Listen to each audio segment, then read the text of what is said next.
This is the 2016 Lexus RX. This is the 2021 Lexus RX 350 and the 2023 Lexus GX 460. So in this video, I'm going to be talking about why did I get the 460, what do I like and what I don't like, going from a 2021 to a 2023. Now, much of the interior in the 2021 is the same, and this is the interior of the GX 460. You can see it's got the same touchscreen, same steering wheel, almost the same shift knob, a lot of the same stuff. Of course, this is four-wheel drive, same exact touchpad. So what I've noticed is that 2021 RX is essentially the same technology in the 2023 GX because the GX has been lagging behind by 2 years. Lexus always puts their newest tech in the NX. They say is more for like a younger generation. They want the latest tech. Then that technology, about a year later, will go into the RX. And then about 2 years later, we'll go into the GX. But even though that from a technology perspective, they're about the same, there's a few nuances that make them different. One of the differences is it has lane tracking assist, or it's also known as lane keeping assist. Basically, it will keep the car in between the lanes and it'll actually slightly turn the wheel. They both have pre-collision warning system. They have blind spot monitor. They have the parking assist. This has a road sign assist, which is something new. I don't care for it, really. It doesn't do anything. And you can see on the 460, all we've got is a lane detection assist. So all it's doing is going to vibrate the steering wheel if it feels that you're going off the road. And you got a blind spot monitor, pre-collision warning, parking assist, it's the same, but notice it doesn't have that road sign assist, which I told you is worthless. So that's one piece of technology that's not quite there. And I think the reason is because of the steering is different in the GX. It's more truck-like. I think it's a rack and pinion versus a drive-by-wire on the RX. Okay, let's talk about some things I don't like about the GX. This armrest design is ridiculous. You can make one go up or one go back, or make them both go back. And then underneath here, so you have these here, and you think you can pull up, but then you can't pull up. So you have to go down and left here, and then it pulls up. And it's not very intuitive and not very useful either. I do like the fact that it's a really, really big armrest. So why would anyone ever want to have an armrest that covers up their cup holder? I don't know. A lot of the other stuff is the same. The ventilated and heated seats, the heated steering wheel is the same. The controls are almost the same. The whole navigation version of the system is the same. I really like that. Here's what I dislike about this the most, and that is this door. Every single RX, the door handle grabs right here, and the GX, the door handle grabs up here. And I guess because the door is a lot bigger, but the problem is, and so because the door handle's here, the controls for the windows are way down. And look, like I gotta move my leg and I gotta reach, and I can't really reach all the window controls. Like this is the luxury trim of the GX 460. And the luxury trim has larger wheels, 19-inch wheels versus the normal 18-inch wheels. But yet they can only put a single window control over there versus the full window controls over here. The back of the GX has full air conditioning controls, which is way nicer than the RX. All the seats are the same. I went with red interior, which I really like, but the seats are the same. I also like the Mark Levinson audio. So in other videos that I've done on the RX, both the 2010 and the 2016, I've upgraded the sound system. Did videos with putting some premium sound, and this is the first Lexus I've had that had the Mark Levinson audio in it. And I have to say, if you go with Mark Levinson, you don't need to do any sound upgrades. It's really, really good. The sound is basically as good as you would want it to be. A couple other weird quirks about the GX. You've got this little button here, which opens a window. You know, I guess it's nice to be able to put stuff, you know, reach in, put stuff. But then if you want to close this window, it will not close by itself. So you have to slam it to get it to close. Same for this door. This has a massive, massive door. I've been going down the road and all of a sudden it starts beeping on me, and it turns out that the back door wasn't closed all the way. I had to get out, stop in the middle of the road, and slam the thing closed. Whereas on the RX 350, you've got a nice power. You still got a modest amount of space. Mainly you're constrained by this upper here. And you can see where there's some marks that the handlebar of my bike hit, but for the most part, it's clean. Pull these and your seats go down. Very similar in both cars. They have the same little add-on you can hook up here to pull and shield this. This car's got really dark tint, so you can't see back here anyway. So then, of course, you can push the button, which you can't do in the GX. And it automatically will close, and you don't have to worry about it closing all the way. This one has the 3 rows of seats, and those seats are powered, which is a complete waste, but you can't get the luxury trim without the power seats, power 3rd row. I do like, though, that in other GXs, the seats pop up to the side, and I really like how these go straight down. And so when you put those seats down and put these seats down, you have a ton more room. One of the main reasons why I wanted to go with the GX is I have an electric mountain bike that's pretty large, and I've done some videos of putting my bike in the back, and it goes in the back of the RX pretty okay, but I really wanted the ability to just throw it in and go and not have to worry about like things rubbing on the ceiling or, you know, marking stuff up. I was just looking for some more room, you know. This is what I was talking about. On the RX, you've got a nice, you know, same amount of arm space here, but look, you've got your controls like right here. Like literally I can just put my arm here, I can control things, and then I've got this space right here to put, so a lot of times I'll put my wallet or my keys or just put something here. It's a nice storage. Things I don't like about the RX, this right here is a complete unknown thing. It's just a dust and dirt collector, I think. The actual cell phone charger space is down here. I do like how the USB is here. On the GX, you've got your cable way up here, and because of the fact that it's there, you can't close this. This is like an automatic closing thing. I'd have to mash on my cable right here, and even then I'm like, now I'm damaging the USB port, which I don't want to do.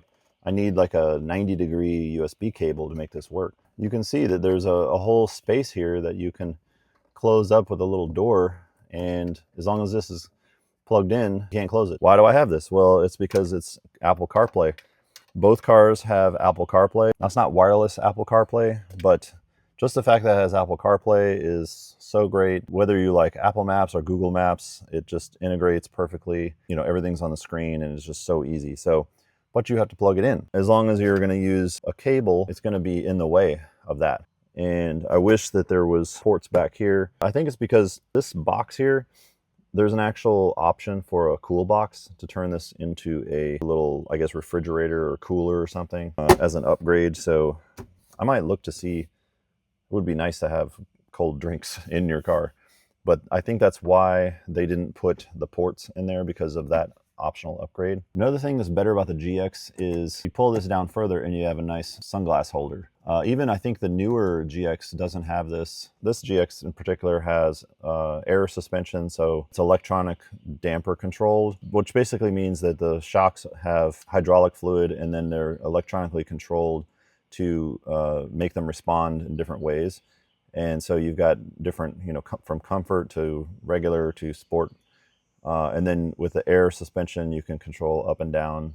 This is mainly like slow speed stuff. The whole 4-wheel drive system, low and high 4, all of that. Very off-road centric. I don't plan on doing much, if any, off-road. The last time I went off-road in a car, I had a 1998 Toyota Tacoma. I was so excited to go off-roading, and I went out and just went through tons of mud, and I had no idea what I was doing. Of course, I didn't have a spotter. I didn't have anyone, you know, I was just randomly driving off-road and got the truck stuck on the running board on this buried Volkswagen. And when I got it off, it ended up like peeling the running board off, and that was like $400 worth of damage back in 1998, quite a lot of money.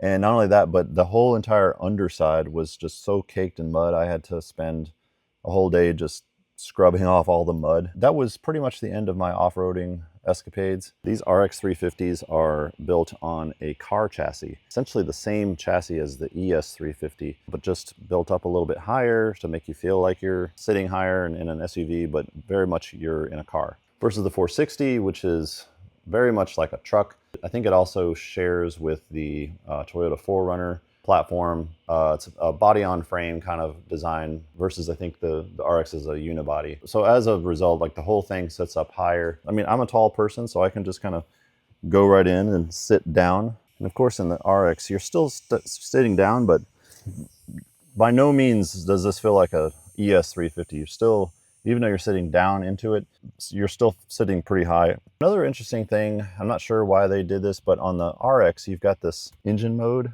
and where you can change it from economy to sport mode. And all that does is just change the gearing of the engine and when it shifts. I particularly like sport mode if I'm in heavy traffic and I need to sort of zip around and, you know, have just instant access to power. I do like that. This GX, even though it has technically a few more horsepower, is a little bit slower.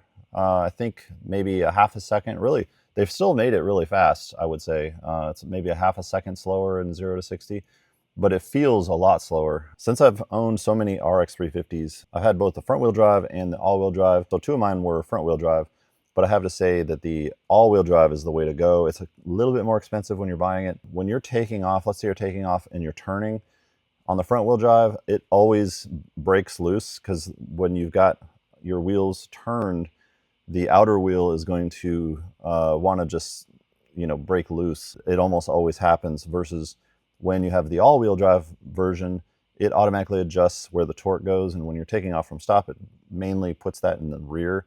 Highly recommend the all-wheel drive. And then on this GX 460, you have no choice but all-wheel drive. So I'm glad for that. I think it's not full-time 4-wheel drive, but it's a very similar all-wheel drive where it'll automatically change the torque from front to rear, and I think it's great. So I'll tell you the main reason why I went with this 2023. I could have gotten the 2024, but I really feel like Lexus has ruined those cars where the RX had the same exact V6 engine, the GX had the same exact V8 engine, and then they messed it all up by putting turbo 4 cylinders and twin turbo 6 cylinder in the new GX 550. Very complicated and has issues. I just feel like if you're going to take sort of an underpowered engine and then make up the difference with a turbo, then one or the other is going to burn out. I think if you look at the history of cars that have done that, you'll find that it's not a good idea. So it's for that reason why I bought the V8, so the last V8 of the generation and the last V6 of the RX generation. So I'm going to try to keep these cars as long as possible, and hopefully Lexus will bring back the bigger engines. Some of you may be expecting me to say negative things about gas mileage, but I have been really happy with the gas mileage on the 460 so far in comparison to the RX 350, where this GX 460 I can get, you know, over 20 miles per gallon on the highway, and I'm getting maybe 18, 17 in the city. And maybe that's because I don't lead-footed around, I don't know. 20 to 22 on the RX 350, and you know, I could get maybe 24 to 26 on the highway. So it's not all that different. One other thing I'll mention here is the gas is premium unleaded only, which was the same as my 2010. I'm pretty sure that's because the engine design is very similar to the 2010 versus in the RX 350, the newer ones, they just run fine on regular unleaded. This is somewhat controversial, I think. This grill, I think, has been getting bigger and bigger and bigger, and I love it. The diamond grill. So on the 2016, it's got just slats, and also the older GXs, they're just sort of flat bars, which are fine. But on the RX, you can see it's got the same sort of design there, which I think looks great. And on the GX, it's got even bigger. I mean, it's just massive. You can see the scale of this with my hand, how massive the grill on this thing. And now I love it. I think it's just very bold and aggressive. This thing's been around 13 years. You could say, you know, some of the styling, like around the sides and the back, is outdated. When you start, you know, you've got 19-inch wheels and you've got this ginormous grill plus the triple beam headlights. So you can kind of see there's like a mix of new and old. I say it makes it somewhat relevant still. So you may disagree with me on that, but that's my story and I'm sticking to it. They call this, I guess, a rear spoiler that hides the rear window wiper. I love this, how it's all just very buttoned up and sleek. You got the same shark fin, for antenna, which no one really uses anymore. Another interesting thing about the RX is notice how the fog lights are gone. This is a premium with nav trim level, and all the RXs always had fog lights. But with the newer one, I think it's the 2021 and newer, you have to go to the luxury trim in order to get fog lights, which is ridiculous. So it's just, you just have your daytime running lights and then your mains. And at least they're HID lights, but they're not the triple beam. You gotta go luxury again to get the triple beam. You've got the fog light here and you've got the triple beam. When I was looking at getting a GX, I really wanted that air ride suspension. And the main reason is that it'll auto level. If you've got people back there or you're hauling, like got a whole full bed, a standing desk, 65-inch TV, mattress, frame, still got tons of room in here. Very heavy stuff, probably, I don't know, 600 pounds worth of stuff. And the back just auto leveled it up. You couldn't even tell the difference. If you load up the Honda minivan or the RX 350, this whole back is gonna be just sagging. Sometimes we'll have the van so packed that we're almost bottoming out the thing. They're just not meant to haul a lot of things. And because the GX is so much bigger, I do find myself driving slower, a little more cautiously. The brakes are completely a different feel. On the RX, the brakes are very touchy and like you can barely hit them and it will slow down right away. On the GX, it's a little softer. You've got to really mash them if you want to stop fast. And it doesn't stop as fast. I mean, it is a much heavier vehicle, 6,600 pounds. The RX, you're looking at 5,665. You can definitely feel those 1,000 pounds. Okay, this final comparison, I just had to show you how crazy this is. The RX has the perfect sun visor, and here's why. When you need to pull it around to block the sun, it telescopes out just like this, and you can move it to cover the extreme position here. That design is so great. I don't know why every car doesn't have this. I'm in a 2020 Honda Odyssey minivan, and you can see the sun visors here is so large that if I tried to swing this out, it hits me right in the head. I have the seats all the way back too. So anyone shorter than me is not even gonna be able to use this. Unfortunately, the GX, for whatever reason, they made theirs, they put a little plastic piece in here to slide out. Now, the problem is you have this gap right here and sun still shines through. So I don't really know. They obviously made this thicker in order to accommodate for this plastic piece, but why would they not have the same exact design in every Lexus? There's my comparison between the two cars. Hope this video was helpful and thanks for watching. I'll catch you next time.